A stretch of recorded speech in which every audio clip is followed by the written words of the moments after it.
screaming from your soul.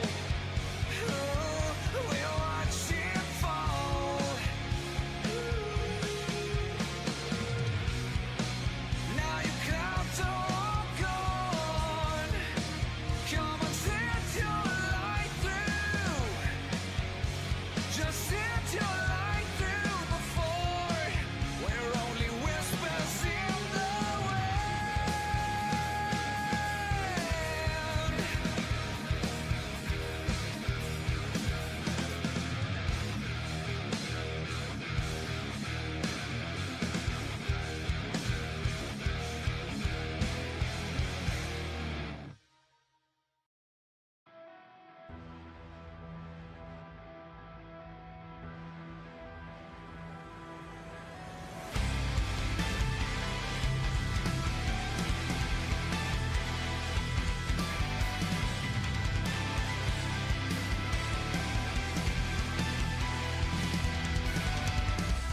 You can turn my world upside down in a rush like I've not felt before.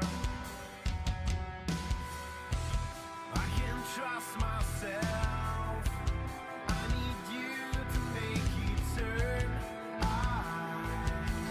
know.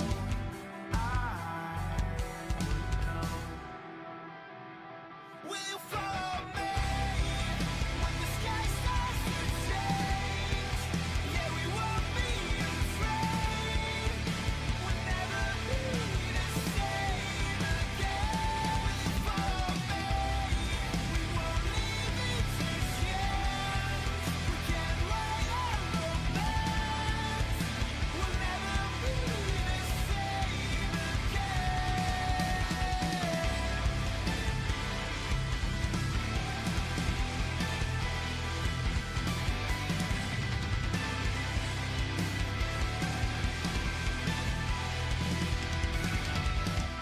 I could keep the light from turning into darkness. You'd be my escape. What have we been told? Easy to unfold. Future might seem average, but we're getting close. Will you follow me when the sky starts to change? Yeah, we won't be afraid. We'll never be the same again. Will you follow me? We won't leave it to chance. We can't wait our romance. We'll never be the same again.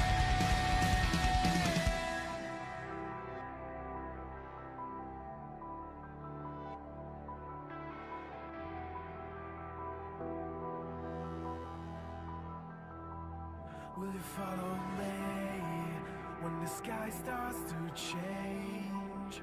Yeah, we won't be afraid. We'll never be the same again.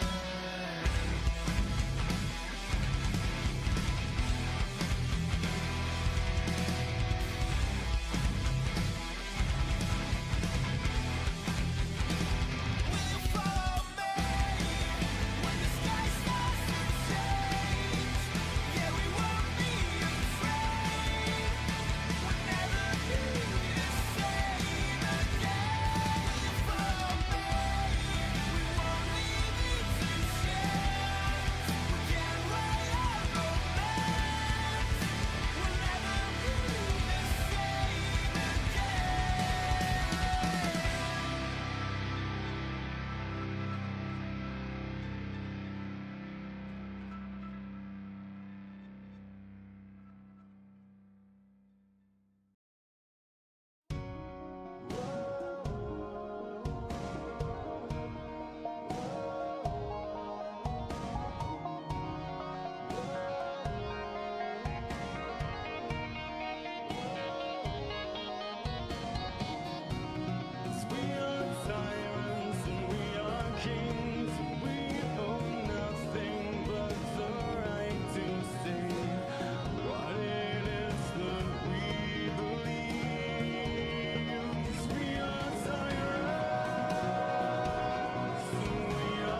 just to spit it out. Does it feel better now? So tell me, where did we go wrong along the way? What happened to the purpose? 'Cause it feels worthless now. There's nothing left to say. 'Cause every time I tell myself that I'm okay, it feels like the days are getting worse. And every time I pull you back to make you stay, we lose a piece of who we are. We lose another piece of who we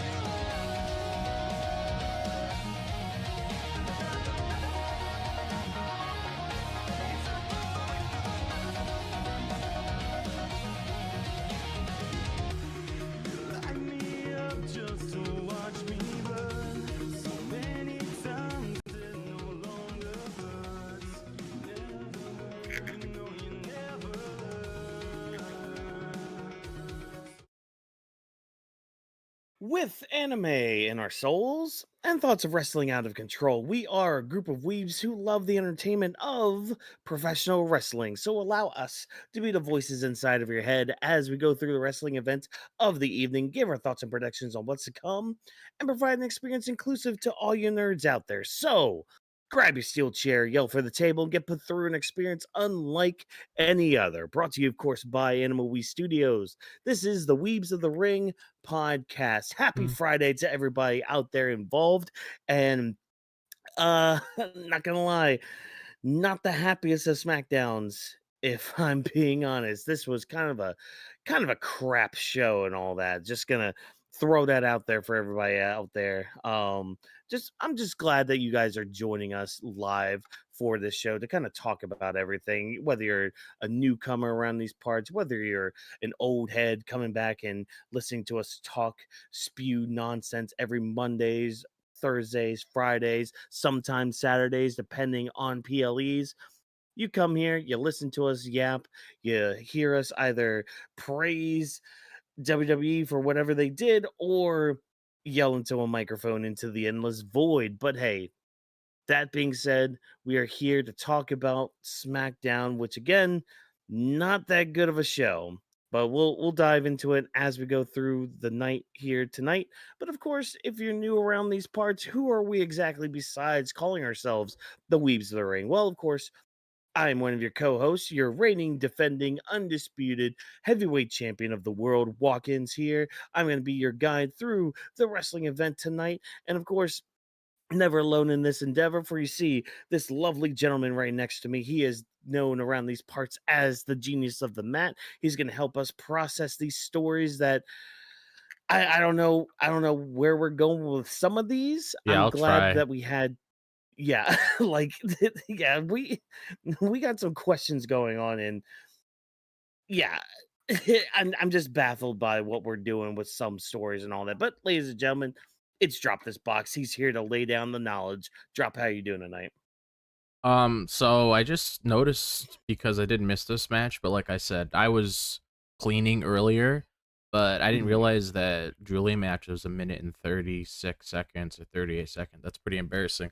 We'll get to that in a little bit. But when it comes to this episode of SmackDown, I would have to agree with you. This SmackDown was pretty boring. We're gonna come on here. We're gonna be honest because when you make content, it's good to be real with yourself. Like if you're very passionate about something, be passionate about something. And if you're very passionate about something in general, you just feel like something inside where you're like, you know what, that's not right. In this episode of SmackDown, it just wasn't right. Like, sure, they have their Mhm. hits every once in a while when there's something really good on the show to really, sink your teeth into. But then there's moments where you're like, okay, what am I watching right now? Like, what is this product on my television screen? Yeah. It's just like all over the place when it comes to booking decisions, when it comes to the pacing of the show. It's just very questionable overall as a whole. And yeah, like I said, I am known as the genius of the mat. I normally like break down a lot of these things here, but it's going to be pretty difficult because there's parts of me that don't really know what's going on. So now it's just at a Yeah. big black void. Yeah. Yeah, and there were a few voids that we'll talk about here tonight that I just kind of question, like, why are we still in some of these vortexes? Why is Nia Jax still a thing Yeah, in God's world of year of 2025? Why just why? Like, there's a lot of questions that start with the word why tonight, and not in the good way either, because like sometimes you can ask a why question and be like, oh, why is this happening? Why did Drew McIntyre do this? Why is Cody Rhodes acting like this? Like, those are fun questions to ask. Those are fun why questions, not yeah, why the hell are we sitting here? Why the hell did Giulia have a minute and a half match yeah, tonight, losing her title? yeah. Like, Minute and and a why are we keeping one of the contestants for this John Cena tournament a secret? Is it a returning Gunther? Is it somebody else? I don't know. We'll theory craft here in just a minute with that. So again, everybody, be sure to like the stream. Every like gives our wonderful pets their treats for the evening.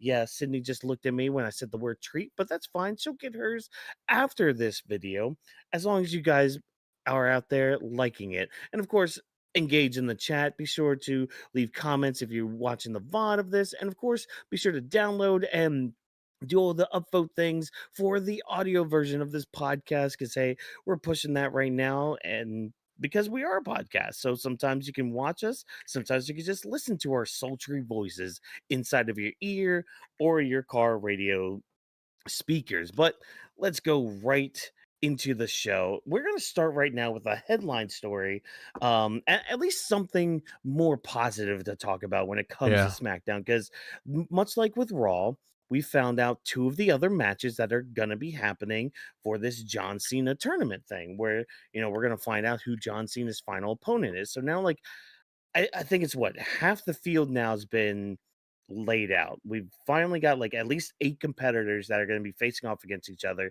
We found out on Raw that we're getting like Rusev and Damian Priest, and I'm already blanking on the other match too that's happening on Raw. But tonight we found out 2 matches. We found out that Jey Uso is going to be facing The Miz next week on SmackDown, and LA Knight's going to be having a mystery opponent. So when it comes to the Jey Uso versus The Miz match, we actually had a promo segment from The Miz where, he goes on a heel promo, a very impassioned heel promo. So it kind of took me back to like 2016, 2017 era of The Miz, where like yeah. he actually kind of gave more of a shit with his promos Mm-hmm. and actually like put some life into them. Yep. And yeah, he runs down Carmelo Hayes, runs down Jey Uso, basically says that, I'm going to win this tournament. And not only am I going to be John Cena's final opponent, but I'm going to also add the little notch of not only did I beat John Cena in the main event of WrestleMania, but I retired John Cena, which that's a great accolade to have. I don't think you're winning the tournament, Miz, but No. either way, great promo from you. How do you feel though about this matchup with Jey Uso and the Miz? I mean, when it comes to this matchup itself, I felt like I was gonna, see it happen eventually because obviously Miz Mhm. is one of the people that John Cena has a lot of history with when it comes to him and Nikki Bella or just one-on-one stuff like that whole thing at like WrestleMania and everything. So it's like we're eventually going to cross this bridge eventually, and Miz was gonna get that opportunity to potentially go against John Cena in his final match. And then, of course, we have Jey Mhm. Uso, which is going to be doing his little side quest right now, seeing if he could retire John Cena, get him at his last match and everything. And I am not against this because I mean I feel like Jay's gonna win. Like obviously we're gonna talk about this next Friday Yeah. too, but I feel like Jay's gonna win. I'm pretty confident in that because I don't know what it is, and I'll talk about it more. I'll reference it a lot more throughout our show as well. But it's like whenever I watch WWE and then I see like the wrestlers like make comments about so and so, you just talking a lot of trash and stuff. I'm like, okay, Mhm. I can't wait to see this match next week when Mello comes out in costume so we can advance. I can't wait to see Mello get announced for a qualifying match on that same SmackDown, and then Miz does the same thing, and then they end up continuing the feud there. Even though there's a part of me that really wants Carmelo to get a chance to go at John Cena. Maybe Yeah. I'm wrong. Maybe none of that stuff happens, which I really hope not. I'm hoping it's like a fair game where, you know, Jey Uso could, you know, just beat Miz or whatever, Miz just beat him, whatever the case may be.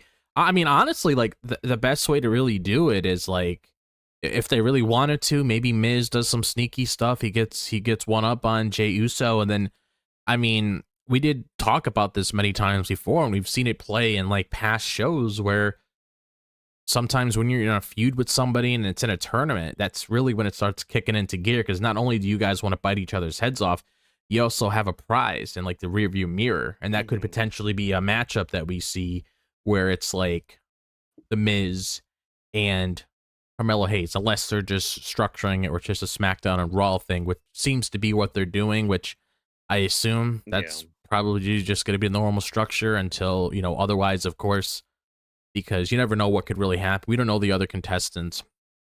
But yeah, you know, those are my thoughts on that. I feel like I know the result, but at the same time, when it comes to the people listed in the match, I can't say I'm surprised that they are here.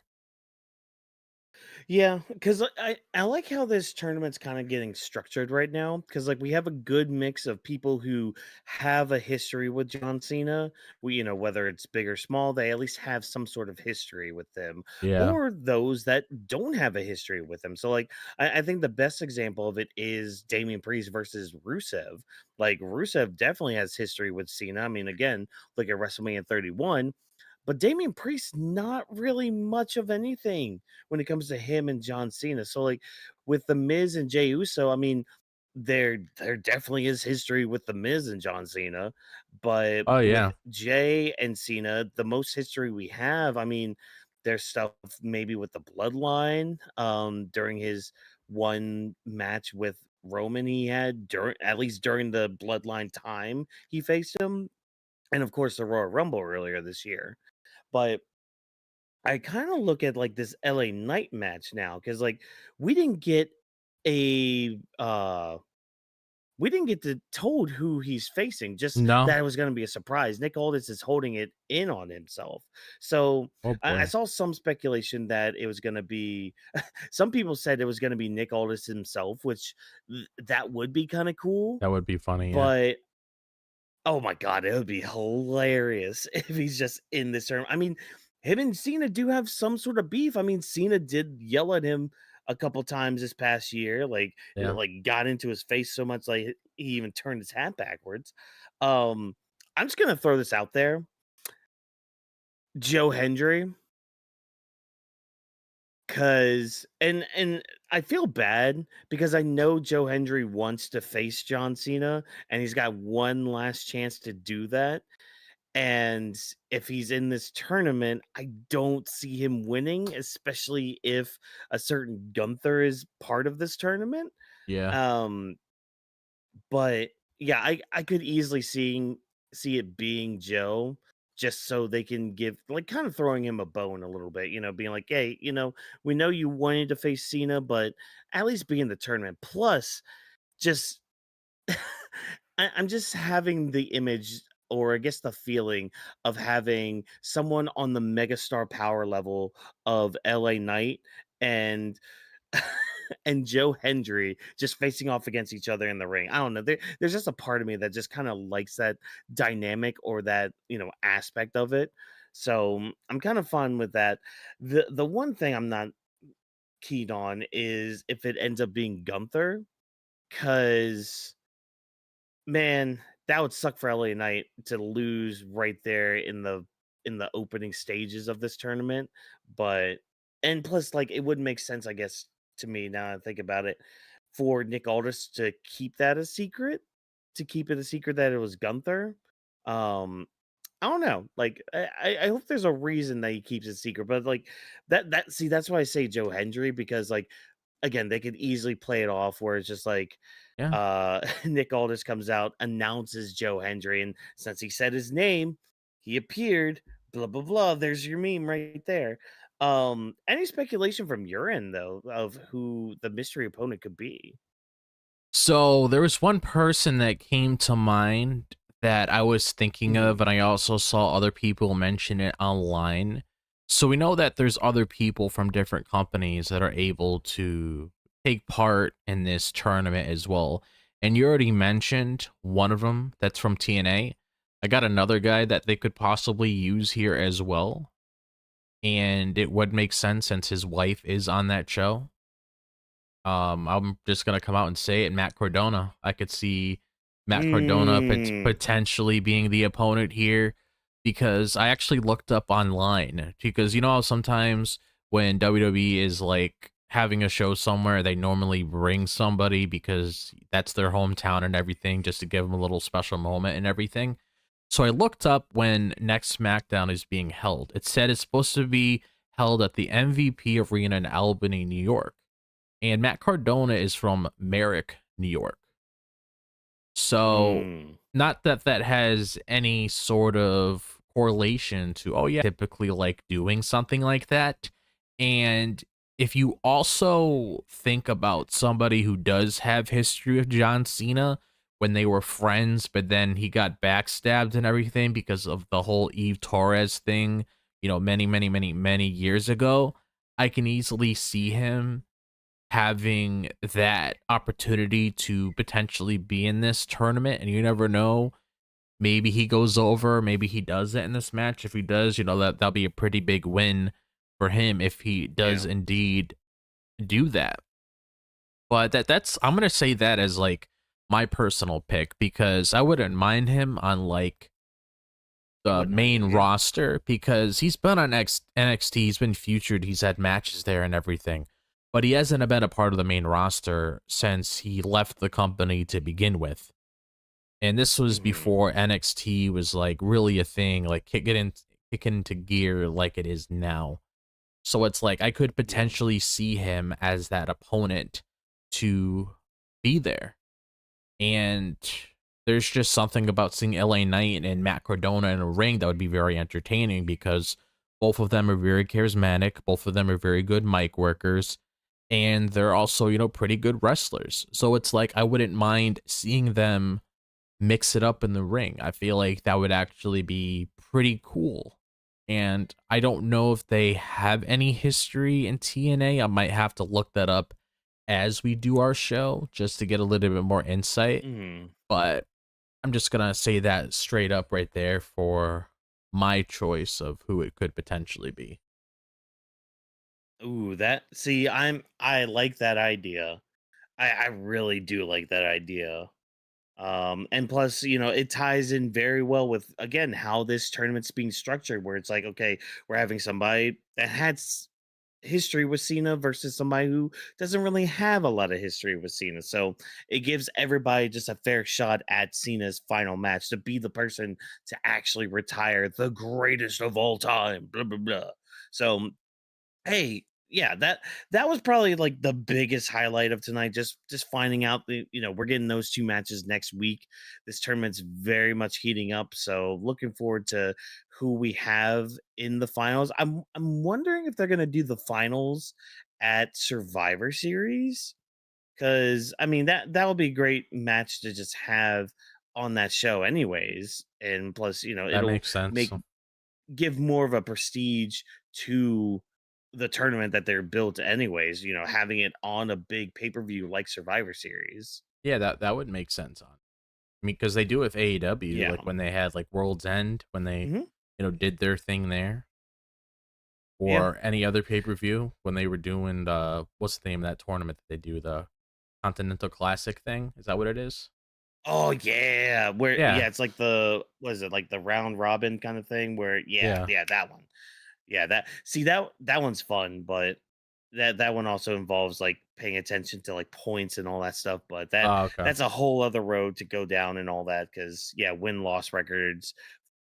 So we're being more sports oriented, guys. Isn't that great? That's how AEW treats the Continental Classic, which is fine. That's what they do and all that.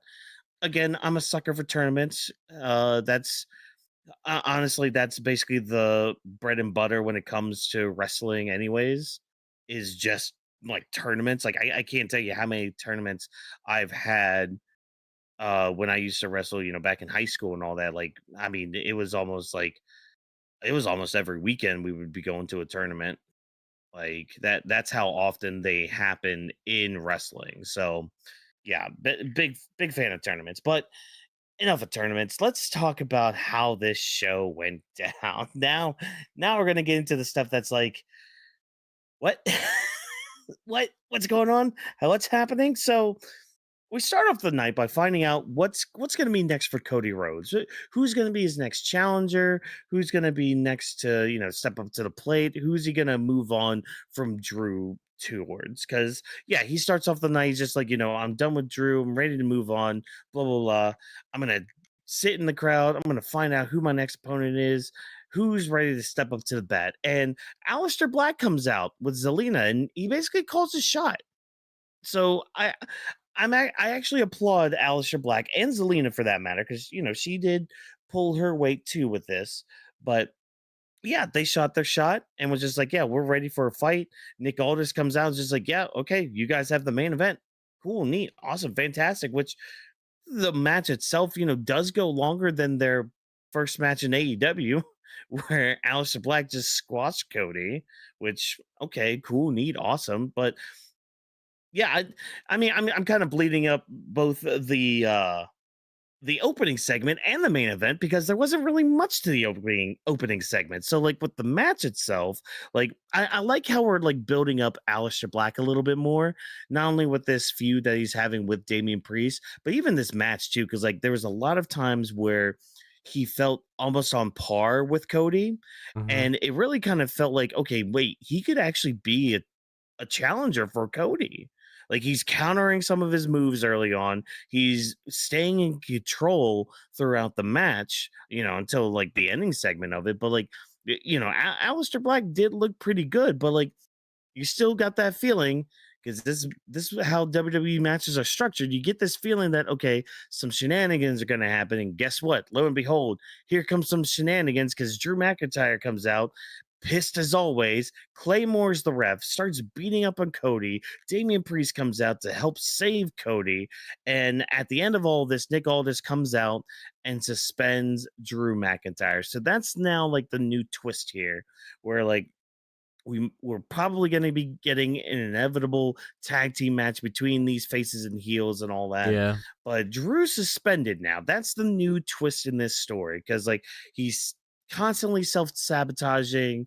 That's how we're going with Drew's character right now. But it's just like I sit here as the consumer watching all this, and I'm just like, I feel for Drew, because he's kind of in the right in a lot of these aspects, because like in all honesty, Cody probably should have lost that title on Saturday, because technically he did use a weapon.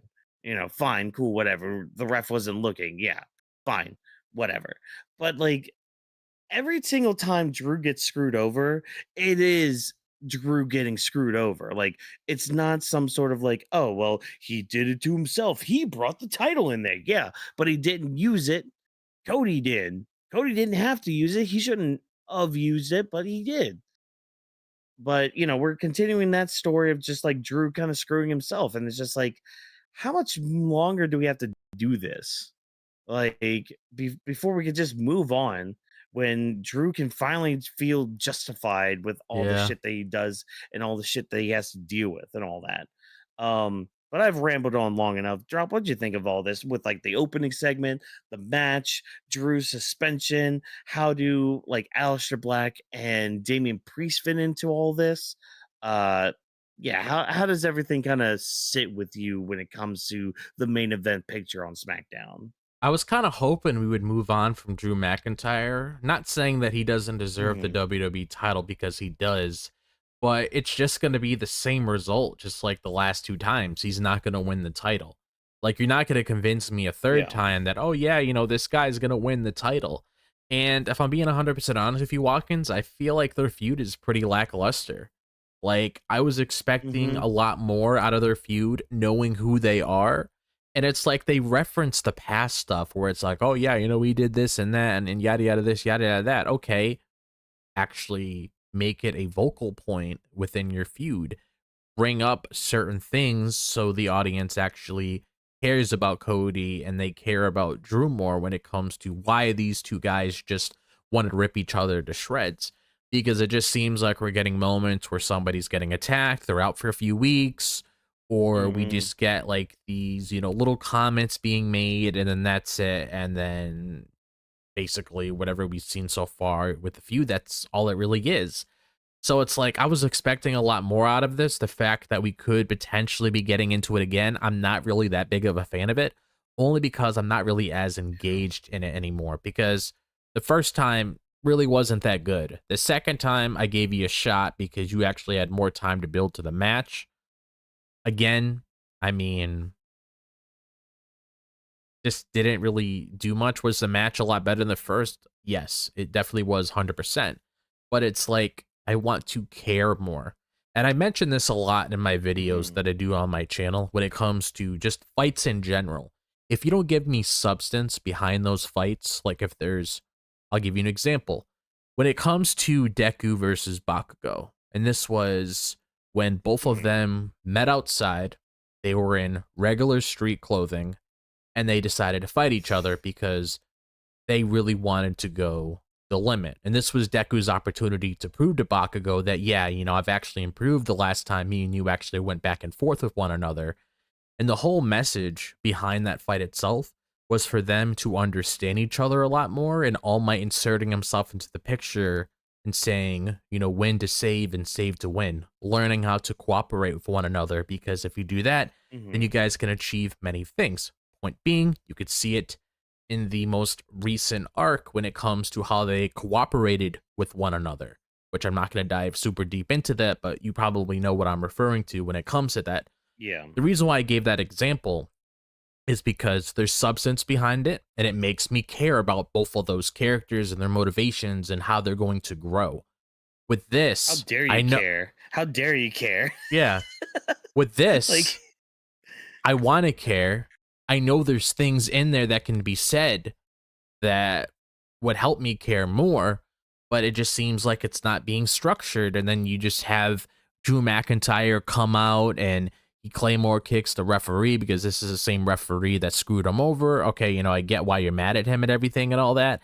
And then we have him suspended by Nick Aldis towards the end of the show, and that's pretty much how we went off air. Okay, I get all of that. And I know this is going to eventually lead to a tag match because, like, WWE is like, 101, it's like, okay, Drew McIntyre comes out, takes out the referee.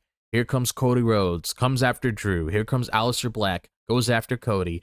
Here comes Damian Priest, comes after Aleister Black. They split apart. Cody gets a big one on Drew McIntyre. Nick Aldis comes out, says what he did about him being suspended. It's like, you could predict what's happening from a mile away. So yeah, we're eventually going to get that tag match, as you mentioned. It pretty much just wrote itself a book anyway. We already know that's already in the cards when it comes to whenever that match does get announced.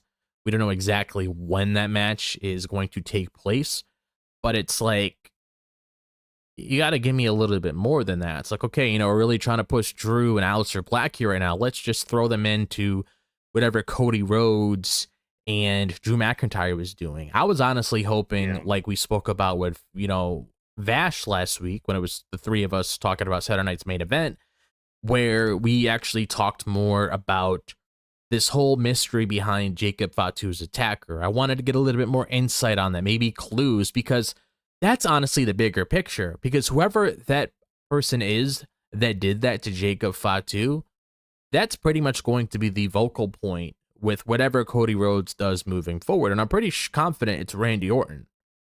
And that's why there's a part of me thinking, if this match does happen and it is the both of them again, and they have one last match at Survivor Series, I mean, hey, Randy, you're going to have to make your appearance there in order to really push the needle moving forward in 2026, because we need to start building towards Mania now. At least started throwing, a couple things out there so the audience like us can actually have a discussion every week leading up to Mania, whenever it comes out in April.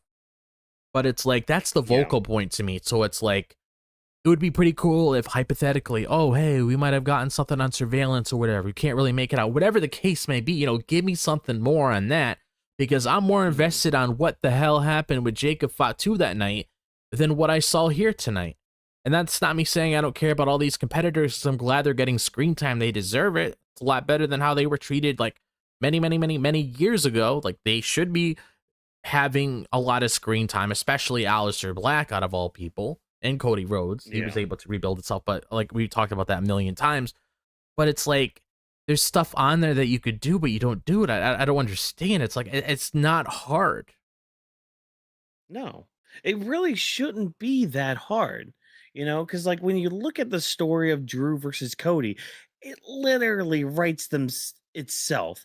Two parallel roads that they went on to not only better themselves, but to come back to the company and achieve greatness. Greatness that people thought they would never achieve back in the day. Yeah. you know and instead of doing that, instead of like leaning in on that, we're doing the same shit when it comes to Drew, with him constantly being his own worst enemy, which there you could tell a good story about that. However, you got to have the writers to be able to tell that story like that. And again, all of our complaints, especially tonight, well, mainly tonight, especially when it comes to the storytelling. None of the complaints we have from the storytelling perspective, I feel, are from the talent themselves. They perform to the best of their ability with what they're given. I get that. I understand that and all that. A lot of these issues come from the creative team. It comes from that stupid ass writer's room with their dumbass whiteboard where they're just like, duh, Wyatt 6 versus MFT War Games. Is that going to be the War Games match? We haven't even decided what the War Games match is. Like, are they going to lump in a bunch of these feuds with Raw and SmackDown and have like Cody and Damian Priest team up with Jimmy J and Sammy? Well, no, not Sammy. He's busy with Solo, but like Jimmy J and X person to face off against the Vision with Logan Paul and Drew and Aleister Black? Like, is Yeah. that gonna be our War Games match? Yeah, no, that's Like, the thing, because it's like at least with the ladies, you could sort of see what's mhm, shaping up, which I actually stumbled across something that we can discuss at a later date when it comes to them, or I'll just talk about a few off yeah, air, honestly. Yeah, probably just wait for that. But it's okay, like that's what it seems like it's gonna be. yeah, Is that you have these guys grouped up for a reason, and you could sort of see how it's being shaped. It's like we're either getting another title defense of Cody and Drew, or Cody's going to be on the back burner when it comes to title defenses, and you're going to have Cody, Drew, and Damian Priest. Then you're also going to have Drew McIntyre and Aleister Black, which that's great for Aleister Black to be a part of a huge ass match like that. Kudos to him. But it's like, I mean, that is something we should be building to. We don't really know any of the participants unless it's, something else, which I mm, don't really feel like it's going to be anything with the Wyatts and whatever's going on with them. They really want like the yeah, big shots in matches like that. yeah, Like no disrespect to them, but they're not at that level as these guys when it comes to yeah, just wanting people to pay attention to them. But yeah, like just the way that things are structured, the little Easter eggs they throw around, like mhm, we don't know what's happening with this. It's just yeah. And I mean, if I'm being honest, man, I would much prefer MFTs versus the Wyatts as a War Games match, yeah. mainly because it actually fits better for them rather than just being like, oh, hey, look, here's some feuds from SmackDown, here's some feuds from Raw. Let's lump the faces and the heels together in a team to Yeah. face off against each other. Because guess what that reminds me of? That reminds me of like all those past years of brand supremacy, uh Survivor Series styles matches that we kept getting for years. And it's just like, okay, well, what's the stake for that? Brand supremacy. It's just like, okay. Some of them were just on Raw not a few months ago. Yeah, brand supremacy. It's like that kind of Yeah. sucks. Okay, great. But like it's that whole idea of just like lumping people together because these are faces, these are heels. They need to be with each other and never intermingle because that's bad. Like, and I don't know, man. I don't know what we're doing for Survivor Series or War Games. There was a part of me that thought, okay, an interesting twist they could do with this is making whatever that title match at Survivor Series might be, making it a fatal four-way and just throwing Priest and Aleister Black in there. Yeah. And again, like you would be like, oh, well, what's the reason, Andy? And it's really just like, I mean, Aleister and Cody had a match tonight. Again, a longer match than they had on their first AEW show together. Like, because that was a bit of a squash back then. Oh yeah. But like, I just don't know, man. I don't know what they're gonna be doing, really what they're building up for. Like, it's all very spotty, and it's hard to see some paths and where they might be going, and especially for some of us who like want things that are outside the box, like things that aren't safe and all that. Like, you know what, freaking do the Wyatts versus the MFTs in War Games and have everything else like be its own self. You know, have that be like the opening to Survivor Series, and then have the women's one, which has more story and more um not interaction, what's the word I'm looking for? Investment in than the men's side, but whatever. That's whatever. Um, I don't know what they're doing with the main event scene. It's very weird, very awkward. The whole night just had a very weird, awkward vibe to it. But we're gonna move on. We're gonna move on, I We think, from definitely all that gotta. because yeah, we gotta think of something what we're gonna do and everything. So let's talk about our mid card stories. So we had our U.S. Open challenge tonight. Ilya Dragunov issuing the challenge. He ends up choosing Gargano. So fun fact: we get Johnny Wrestling versus Ilya Dragunov on paper, match of the year contender, but what they did in the ring tonight was very uninspiring. But how did we get to that though? Because Champa actually came out to take on the challenge of Ilya Dragunov, but Ilya ends up pointing to Gargano, being like, "Oh, I'm accepting the challenge, but not from you, from Johnny Gargano." So it's like it's again very weird what we're doing because like not only are we setting up some sort of program with Ilya Dragunov and Champa, but we keep getting the teases of Talla Tonga going up to freaking Ilya and just being like, yeah, yeah, yeah, yeah, yeah. And even Solo later on being like, Ilya Dragunov has something that belongs to us. So it's just like, what are we really leading towards? Are we leading towards this feud with Champa? Is that just a stopgap? Is that a filler episode for Dragunov? Or is the main thing gonna be Tama Tonga coming after him? I really don't know, but like I felt horrible because this match was going on, and I'm like, really, really on paper, Johnny Gargano versus Ilya Dragunov. Yeah. That just has banger written all over it in caps lock. And it's just like they put on a good match. Mm-hmm. It was just uninspiring. There was nothing to it, and you can kind of feel it from Ilya's entrance too. Like again, I'm a big person when it comes to like vibes and like just overall energies that I feel from people and all that. And it's Yeah. just like the whole thing tonight, the whole SmackDown tonight just felt off. And Ilya Dragunov coming out for his open challenge, something felt off about him too. Like something just wasn't clicking when it came to this match and just like the people involved and all that. So again, Ilya Dragunov wins fairly easily, mind you. Like it was pretty much a mid diff for Ilya Dragunov in the match. Like Gargano had some offense, but Ilya Dragunov was never in any real peril, which sucks because goddamn Johnny Gargano can be really good, but you gotta actually let him fly and be good. But drop anything that caught your eye during this match or during like some of the setup for this match.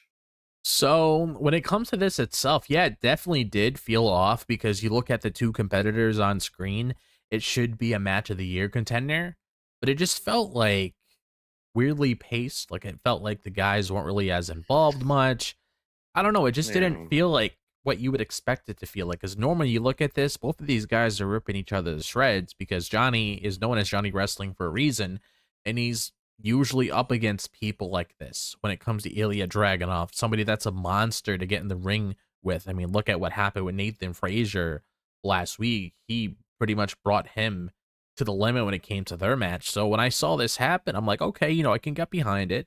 I was even behind it when I saw Ciampa come out there, because when I saw Ciampa come out there, I was like, okay, it makes sense. He actually, even though he was pissed about everything that happened, he did answer the Mhm. open challenge first. So I thought they were actually going to give him an opportunity to get there. But then we had Johnny Gargano. Both of those guys ended up having a match with one another. And yeah, it just didn't really feel like nearly a Dragunov match. It didn't really feel like a Johnny Gargano match. It just felt Yeah. really off. And yeah, I'm with you. I don't really know what's going on with this whole Champa thing. I don't know if they're trying to have this as like his first big feud with the title, with which, if that is the case, Yeah. I mean, awesome. I would absolutely love to see it. I'm also glad he came out with his OG NXT music, so I'm glad they kept that consistent and it wasn't a one-time Mhm. thing for that NXT special show that they did. But Yeah. at the same time, like, I don't really know. I mean, just give us the match. You're gonna give us the match. Just give it to us next week. You don't have to keep doing all these different things and then having a stare down of like Tama Tonga over and over and over again. You're gonna do that match, just do it. Like, no reason to tease things for so long. Like that's the only thing that bothers me. Because I get you want to like start building certain things with whatever match it may be. When it comes to the big matches, I get the whole tease thing, but it's like this isn't as big as like a big match. You don't really need to do that. Just throw all these guys in a ring already, because Ilya Dragunov is more than capable of just going after all of them. He's done it many times before. He's not afraid of anybody. Mhm. So it's like, try to do a little something. And yeah, like, I don't know. Like, I was really looking forward to this because out of SmackDown, SmackDown has been, pretty mediocre for these past couple of weeks when it comes to just the quality of the shows. But I will say this was something I was looking forward to because Ilya Dragunov was always the highlight of the shows. But I don't Yeah. know. It didn't really feel like the way it should feel like. It just, I don't know. It just felt like it was from a different universe, really. Yeah, like it just felt so off tonight. Everything tonight felt off. I just can't pinpoint what happened or why it felt off.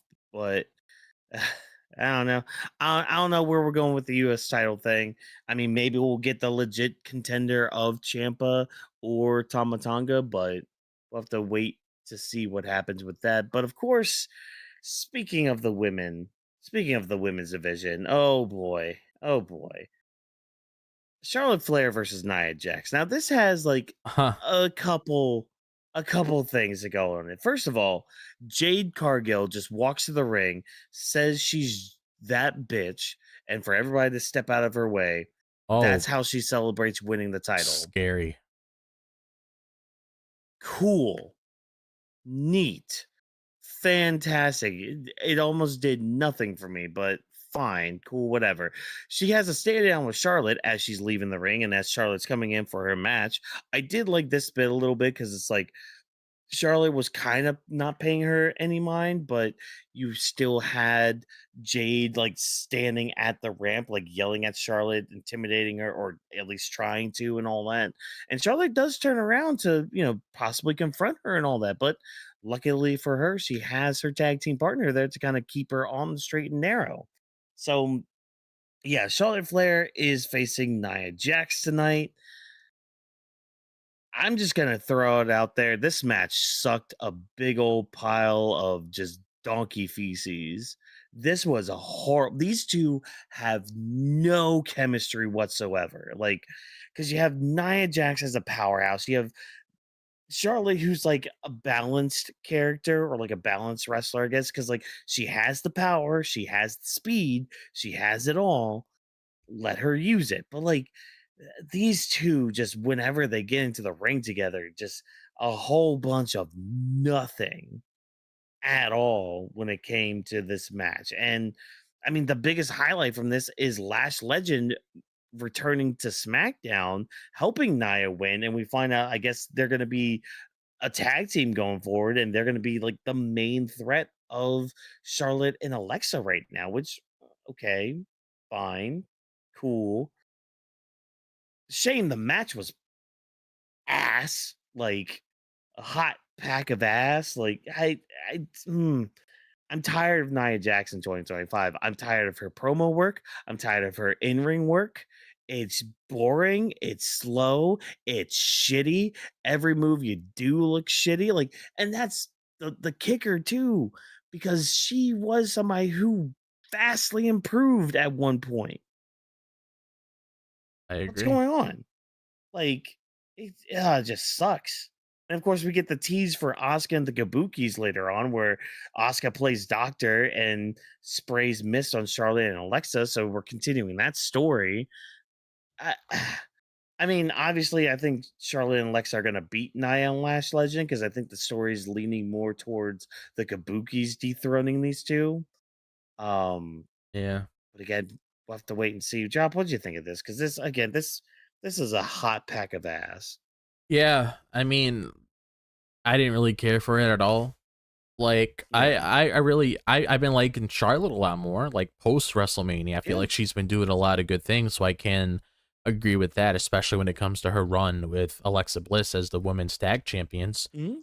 So whenever that match happens with them and the Kabuki Warriors, which I believe it's Monday if I'm not mistaken, I mean, I'm all down for that. This right here, like this is like one of the things you call an anime filler.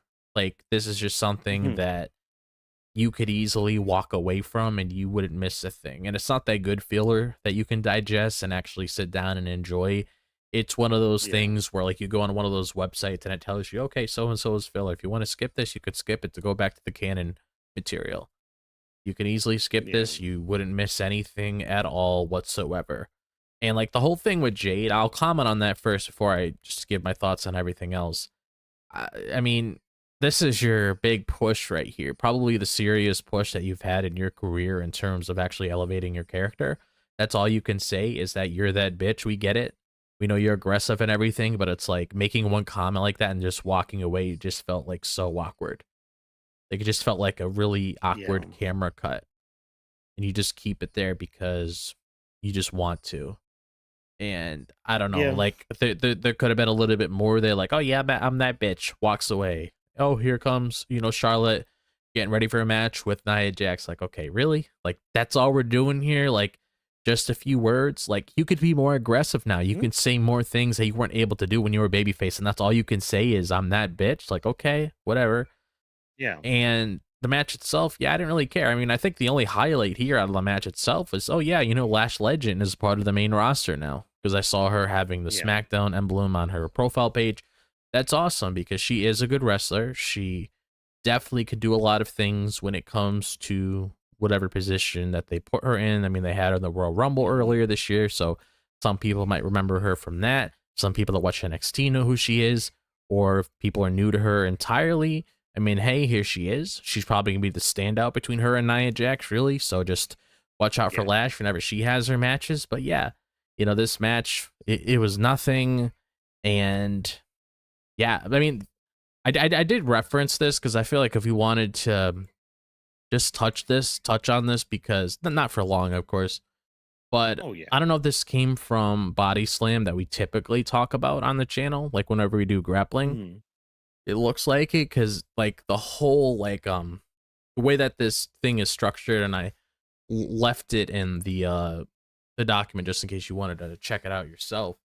But it says like as of now, the women's War Games match looks just as loaded. WWE's eyeing an all babyface team with AJ Lee, Rhea Ripley, Charlotte Flair, Alexa Bliss, and Io Sky, and they're set up to go against Becky Lynch, Asuka, Kairi Sane, Nia Jax, and NXT's Last Legend. What could be one of the most star-studded women's matches in years, which we basically hear all the time.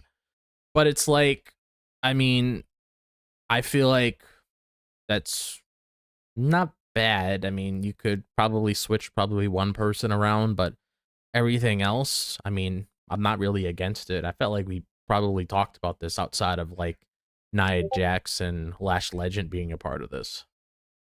I don't remember Yeah. mentioning Rhea Ripley, but her coming back makes a lot of sense, honestly, because they still have that ongoing feud Mhm. with the Kabuki Warriors. So Yeah. And I think Io must be visiting family or something. I saw a tweet yeah, earlier where she's visiting Tokyo. yeah, I think Tokyo. So yeah, whatever she's doing, take your time, girl. You're good. I think when it comes to Last Legend, it's definitely something that's been needed on the roster. Like, and if you're, returning viewers and listeners to our podcast, you know that we've been kind of, especially me, kind of harping on the fact that hey, SmackDown has a bare bones women's division. We Yeah, need something. So like Last Legend coming in, fine. That adds exactly what I want because I know she's good. yeah. Like a lot better than fucking Nia Jax as a monster heel, but it's whatever. So yeah, I just want better. I just want more. Like, oh my god, this like the match was going on. I'm just like, you two suck right now. And I know Charlotte's good, and I Yeah. know I have a bias against Nia Jax, but god dang, this one sucked. Uh, just She it needs was to it was bad. she needs to change that finisher. Like, I'm sorry, I get it. She's Oh, the Annihilator. yeah, like I get it. She's Yeah, big. Whenever she falls down, that's pretty much supposed to be like the TKO. I get the whole message behind it, but it's like it just looks so weird. It's like you're just trying to carefully sit down on a chair. hmm Like, I don't know how that's yeah, supposed to be effective or anything, but it's like whenever I see her do that, I'm like, really? I mean, that's all we're doing here. Like, she could just do a yeah, Samoan drop or some shit, and I'll be okay with that, or like a leg drop or whatever the case may be. But it's like I don't know yeah. that move that finisher needs to be changed. It really does. It really needs to be something different because that's the thing. There's just no impact on it whatsoever. Like Yeah, honestly, ever since that match she had with Lyra to crown the Queen of the Ring, like ever Lyra's since then, her annihilators have looked like shit. yeah. And I'm just sitting here like, how and why? Like, who gave you the note to be a little softer with that? Was it Road Dogg? Because right now, his track record with writing shows is getting worse by the week. And I don't know how much he's going to be with the company if he's going to keep producing shows like this. Like, it wouldn't be the first time. That's why I'm saying it right now. Like, it wouldn't be the first time they let him go because of writing shitty shows. Like again, look back at like 2018, 2019 Raw. He was in charge of most of that shit from what I remember. And those segments, those promos were not that good at all. So I don't know. I don't know what we're doing here. Hopefully Charlotte and Alexa like see, and even now they're kind of booking themselves. I don't want to say fully in a corner, but they are kind of booking themselves in a corner where it's Yeah. like, okay, let's have Charlotte and Alexa face off with the tag titles against Nia Jax and Lash Legend. But it's like I don't care. I just don't care. I don't care about it because it's like I don't see Charlotte and Alexa losing, and that's just gonna suck for Lash Legends stock in the company and stock in the main roster and all that. So I'm just like I don't want Lash Legend to be a part of that because I know she for me I wouldn't have her eat the pin, but like Nia's right there and Nia would have to eat the pin. So it's just like, all right, cool. Well, Nia lost. Now how are you gonna freak out now? Yeah. It just this shit sucked. It sucked. This was probably the worst thing on the show. Oh, definitely, I, hands I'm down. I'm gonna I'm gonna flat out say that this was probably the worst thing on the show. At least this next segment we're about to talk about, I can at least have fun with. To an extent, because there's also some, ho- not so nice words to say about a certain person's title reign. But the women's U.S. title is on the line. Giulia facing off against Chelsea Green. So a little bit of things backstage. First, we had like Michin confronting Chelsea Green Oh no. yet again. So we're never leaving that feud ever. Okay, fine. You guys think this is like the modern day Triple H Shawn Michaels? It's really not. It's really freaking not. But whatever. We get that. We get Jade continuing to be a bitch. And it sets up a match with her and BFAB next week. So cool, great. The new women's champion, her first match as champion, even though she's not defending the title, is against BFAB. Okay. All right. Oh boy. All right. Fine. But hey, you know what? I've talked long enough. I, okay, so I'm looking at our notes right now, chat. I'm looking at the notes. Says an hour and 6 minutes of us, Huh. transitioning to the women's U.S. title match. Drop, how much time has passed since we started this segment? About a minute and a half. Oh my god. What the timing? What the timing? During that whole intro, that's how long this match was. Cuz not only was the match that long, and they cut away from it like very quick too. So I'm just sitting here like, why was that very quick? There's no way y'all went over time on anything tonight, but okay, give us that excuse. Probably tomorrow night. But Giulia lost to Chelsea Green. Now, granted, a little bit of an asterisk because like Chelsea did kind of cheat to win. She did, have her feet on the ropes and all that stuff. But like after 133 days, which is also very surprising when you think about that, with time and all that. But Julie was champion for 133 days, beating Chelsea Green's first run as US champion. She had nothing to do with this title reign. This title reign was sheer, unadulterated bull honky. Like, how dare you? Somebody as good as Giulia, of all people, how dare you give her a title reign like this, and to lump her with somebody with a with a charisma vacuum that is Kiana James. Like, I'm sorry, Like, uh, I was on board with the partnership at first because I was like, okay, I get it. Give her a mouthpiece and all that to kind of move forward with it. But it's the fact that they barely did anything with her and Kiana James, like at all, barely anything. Like I don't even remember some of the matches Julia had where she defended her title. I barely remember any of those. But it's No. like, oh well, hold it on for an 133 days.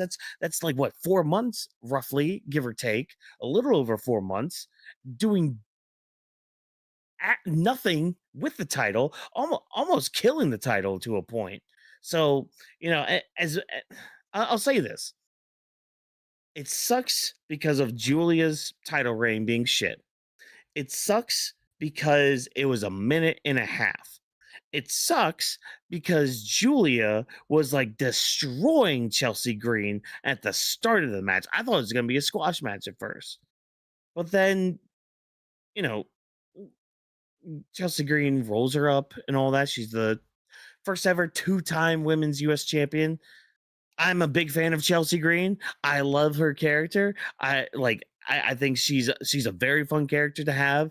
She's a very good person to have on your roster because she can make anybody look good. And again, she maximizes her time on screen.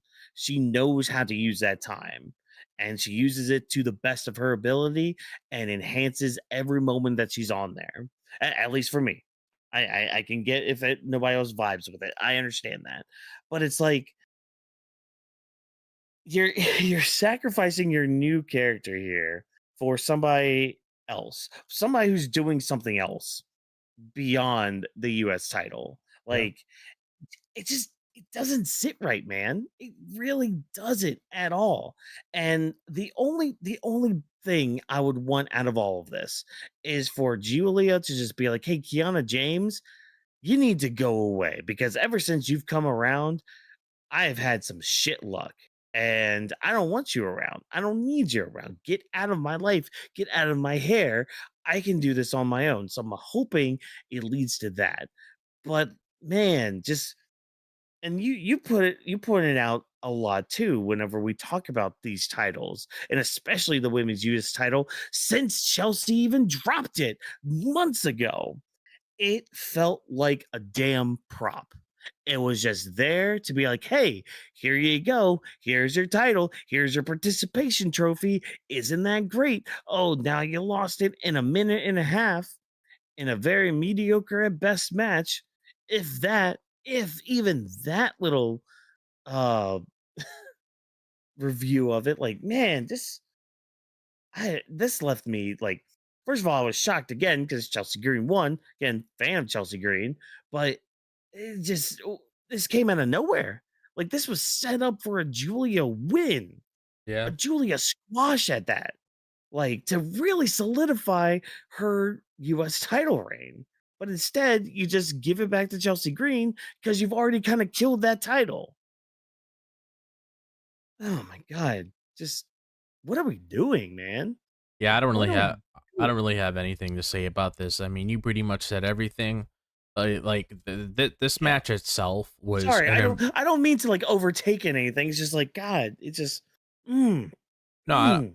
I don't blame you for like reacting that way because this match was not good at all. Because a minute and a half, that's pretty embarrassing, especially when you look at somebody like Giulia, where when she was in Japan, she was a force to be reckoned with. Like you compare Stephanie Vaquer and Giulia ever since they come up from NXT, there's a huge ass gap between both of those people. One's actually being treated like the talent that she is, and then the other one's Mhm. being treated as a joke. And that surprises me because she had a lot of hype coming into WWE. She was booked decently well in NXT, and it seemed like at first Triple H knew what he was doing, but it's like ever since things took off and she was, getting some reps on SmackDown and everything, it just seems like things aren't working out. She's paired with somebody that we gave a shot but didn't really do anything. And it almost feels like she's Mhm. also on the wrong show because there's a lot more chaos going down on Raw that she could easily insert herself in, and she would probably run a lot better over there than where she is on SmackDown, because SmackDown's a snooze fest. Like, sure, you got Lash Legend a part of the roster now. That's great. Awesome, whatever. But at the same time, that's not going to change the whole rhythm No. with whatever is going on with the women's division in SmackDown. A lot of people said all the time, like the women's division on SmackDown is just absolute garbage the way that they're handling things. Like your main champion just says a few words, tries to be intimidating and all that. It's not really hitting the mark here. And then you have your mid card champion who's supposed to be like a fighter, like almost like somebody that's just going to rip you to shreds just by looking at her.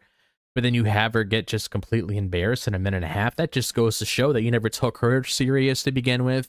And that goes to show that, you're not really treating her as the talent that she's supposed to be. So don't give her these Yeah. special little segments of her speaking, English pretty well and really trying to get the audience behind her if nothing is going to happen at all. Like she's better off on her own, kicking ass, doing what she needs to do. This whole thing with Kiana James is not working out for her. She doesn't need any babysitters or anything. That's not who Giulia is. And we just need like a huge shakeup. Like she definitely, that's one person where if you were to like switch it for someone else, if they're doing all these things now where they're, bringing people up from NXT, if they want to like move people around here, just please put Giulia on Raw. Like SmackDown isn't the show for her. Like if you want her to get that good exposure, you want to revisit maybe her and Stephanie down the line actually have a legit program, whatever the case may be, put her on a different show. She needs more people to work with. I mean, hell, she could have easily been a part of that whole thing going on with Kairi Sane and Asuka. She would have fit in there like a Mhm. fucking glove. So it's like the fact that, you have all this stuff going on now with her, and it's just a big embarrassment. That whole US title is a big embarrassment. We're reaching like almost a year of this title, and it goes back to the same person that has it, and that's nothing against her. She didn't Yeah. do anything wrong.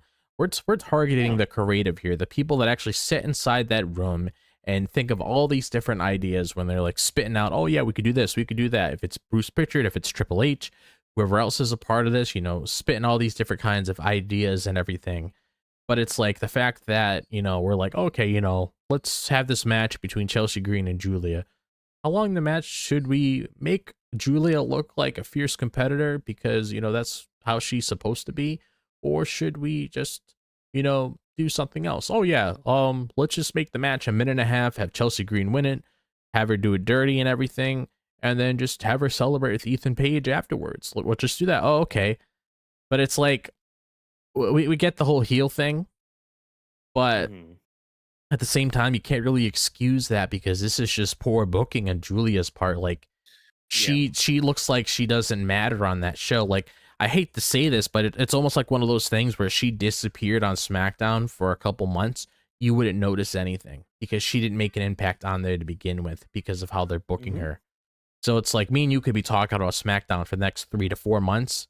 Giulia hasn't been on the show. It wouldn't feel any different because they're not making an impact with her. And it's unfortunate, but here we are. And then you mentioned before about the whole Michin thing. Seriously? Like, give that a Mhm. break, dude. Like, Yeah. just let it go. Like, that's obsession to the max. Like, always wanting that title that you're probably never gonna get. So please do something else. And I'm really hoping that we're not revisiting that right away where it's like, oh, well, it's the 1 year anniversary of this thing. Let's run it back one more time. One more time. You mean the eighth, ninth, 10th time? Like, nobody wants to see that. It's like, read the room, bro. Yeah.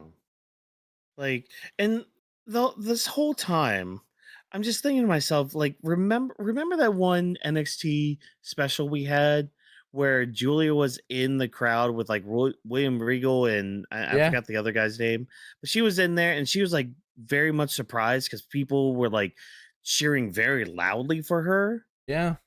ready to like push her and like ready to support her in her journey through WWE. WWE's been killing off her fan base with that because again, like you were saying, they're doing nothing to build her up to being what she could truly be. And I don't get why we're not doing that. Like she's a great talent to have. And you keep butterfluffing around when it comes to her booking and just her just Julia herself. Like what? What are we doing with her? We're doing nothing. We're making her look like a joke, and she's not a joke. But I don't know, man. It sucks. It really, honest to God, sucks. Like, and again, big fan of Chelsea Green, but man, she did not need to win the title tonight for that. She didn't. And I don't know if this is like a backstage play or politics or whatever. I mean, she's not a politician from what from what we hear, from dirt sheets and all that.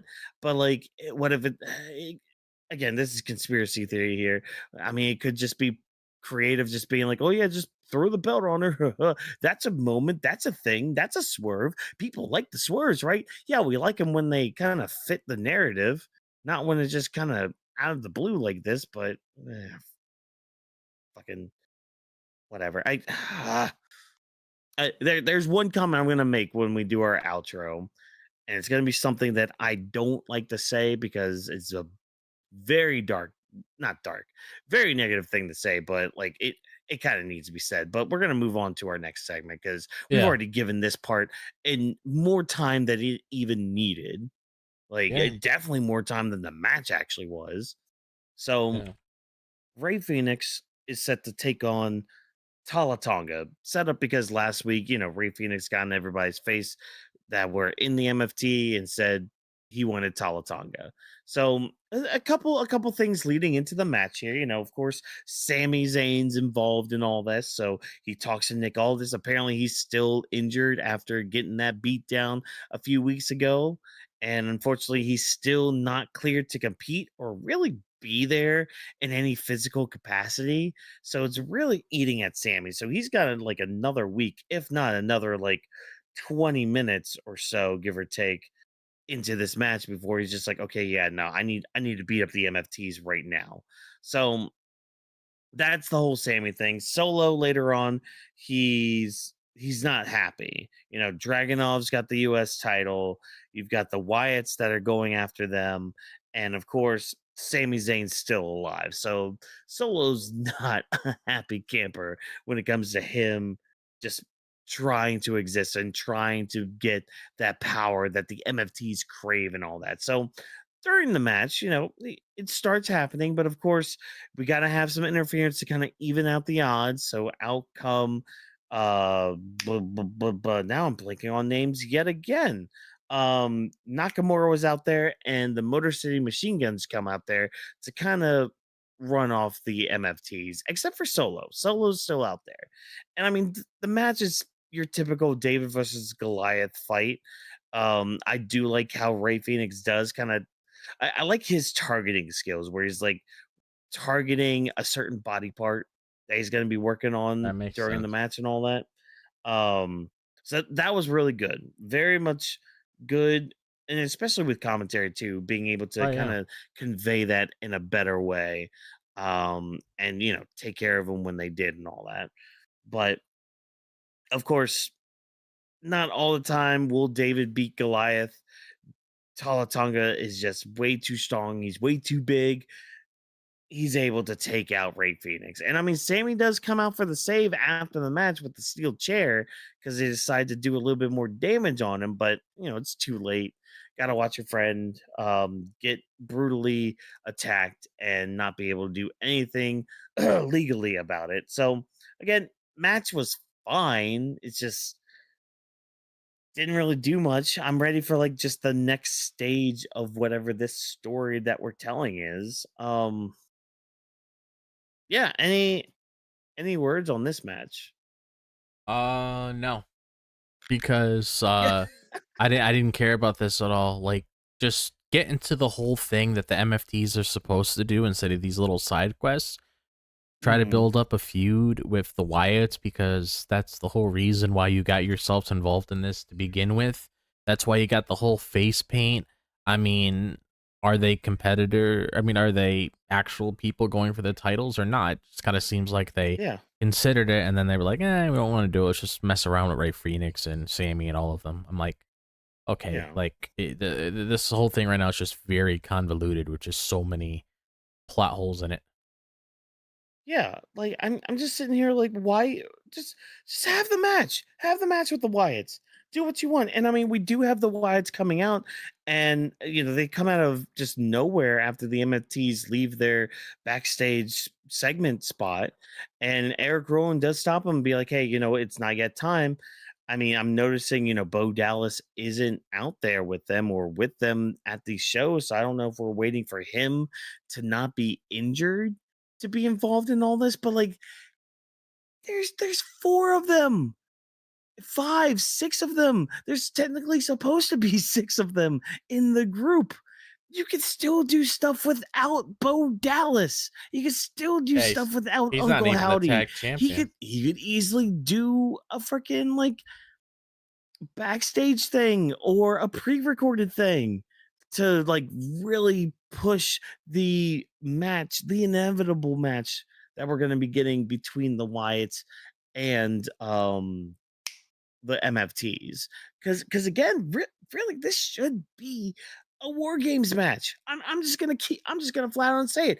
Forget whatever they're gonna try to do for the main event. This should be the War Games match because you can really do something good if they actually want to tell a fucking story. Like literally the build up for it. Every week they could be doing something where they get into the mind of each MFT member and especially Solo because there's so much they can play on when it comes to Solo trying to be a leader, but they're not doing jack shit with it. But again, they want to tell, oh, we're telling stories. We're a storytelling product. We're telling stories. We don't care about making a great match. We tell stories and all that. Your stories suck.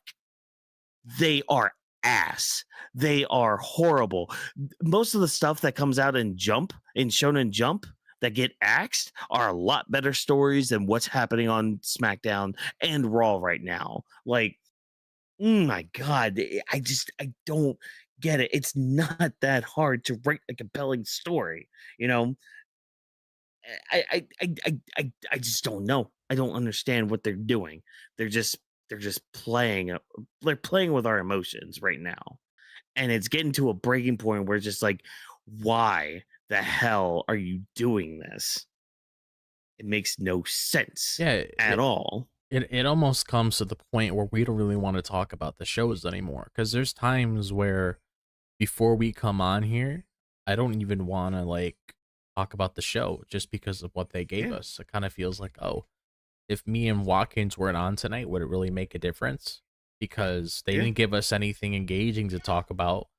So it just feels like everything's just, I don't know, it's just non consistent. It's embarrassing. yeah. And I mean, And this kind of bleeds into like our final thoughts and all that, because like, and I'm glad you said something too about like the most that we could dive into tonight was the stuff that was going on with the John Cena tournament. Like that had some sort of Yeah, that was it. speculation with it, something that we can actually dive into and talk about. But like everything else tonight, it was just like again, we were asking, why is this a thing? Why is this happening? And so the statement I had alluded to earlier, Yeah. fire Road Dog. He is actively ruining your product. And it's not the first time that this has happened. Again, back in like, what was it, 2018, 2019 time, when Yeah. he was also writing for SmackDown Complete and garbage. actively ruining the product. Fire Road Dog. He is ruining your creative process. Fire him, get better writers, actually give a shit about your product. Because again, if you want to tout that you tell stories, that you want to connect with the crowd, that you're going to be engaging with the crowd, you gotta be better. And don't like I can already see it. I can already hear it. Oh, but the live crowd this, the live crowd that. Yeah, when you're there live, it's a totally different experience. I get that. I understand that. But here's the thing. That's only 10% of the time that you engage with the product. The other 90% Yep. is through like social media, which I mean, this was definitely one of those emails. This was an email SmackDown yet again. Like, Embarrassing. yeah, it is. It is. But they, oh my God, they're so far up their own ass about like their own product. And like, they're just blind to the fact that like their product sucks. But Yep. like, they're going to keep making money. They're going to keep making profits until it gets to a point where people aren't going to be able to afford to even go to your show or even want to go to your show. Like, you Yep. had a Halloween show last week that did horrible numbers, both ratings wise and in the arena. Yeah. But you want to tell like you're making all this money. All right, have fun with that for now, because it's gonna get to a point where again, like the reference time right now, and mainly because it is fresh, the reference right now is 2019. I remember seeing pictures of those arenas. I remember going to a show and the arena was not that packed. Yep. I remember that. Pepperidge Farm remembers it. The elephants remember it. Frickin' Snorlax remembers it. Frickin' Kinger remembers it. Even my frickin' Dr. Pepper Zero Sugar remembers it. Like, we remember where it was. We remember where things came from, and we don't want to go back to that. And you're slowly going back down to that dog food realm. I'm not saying we're there yet, because it's, Mm. I will say it's still kind of better than what we had, because at least usually with the long-term storytelling, we at Yep. least get to a decent endpoint. But God, we're nearing those levels. We're Uh, nearing that bottom line. And it's just getting to the point where it's just like, just what are you doing with your life? yeah. Seriously, like what's the Kool-Aid taste like over there? Yeah. I hate, I really hate being this negative. I hate being like this. I really do.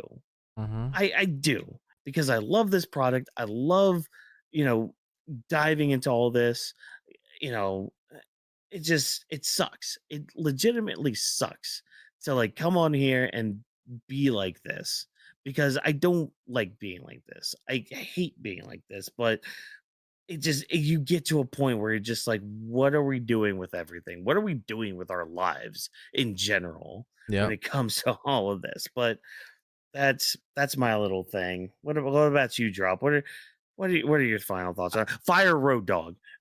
Yeah. I'm only gonna say just read the Damn. fucking room. Like I'm not gonna even. There Yeah, isn't anything to say because no matter what I say, it doesn't mean jack shit. So it's like read the I fucking know. room.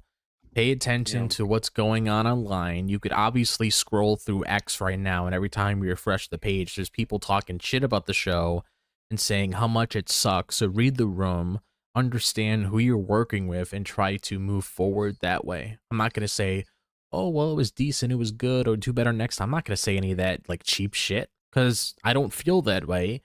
And even if I were to say something like that, I would just be lying to myself. Like, read the room. If I can go around in my house and find other things better to do in order to entertain myself, like clean a sink or get rid of dirty spots in a bathtub rather than watch your own product, that's Mhm. very telling that I found something else I can do with my time rather than watching what I have on television. And me and Watkins don't hate the product. It's just you really need to figure out exactly what who you're working with and if they're the right people or not.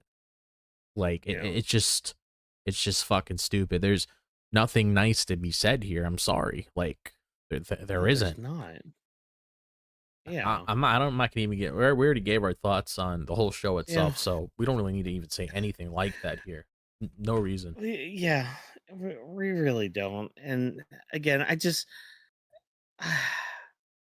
don't like being like that, man. It just again it just gets to a point where it's just like where does it end? Where what can we do as consumers besides not engaging in the product or not buying the product and all Yep. that? But like because really that is the solution is for just a mass exodus of people leaving WWE. Like Yeah. that's the only way they're ever gonna find that out and maybe learn their lesson. And even then, I doubt Uh. they would.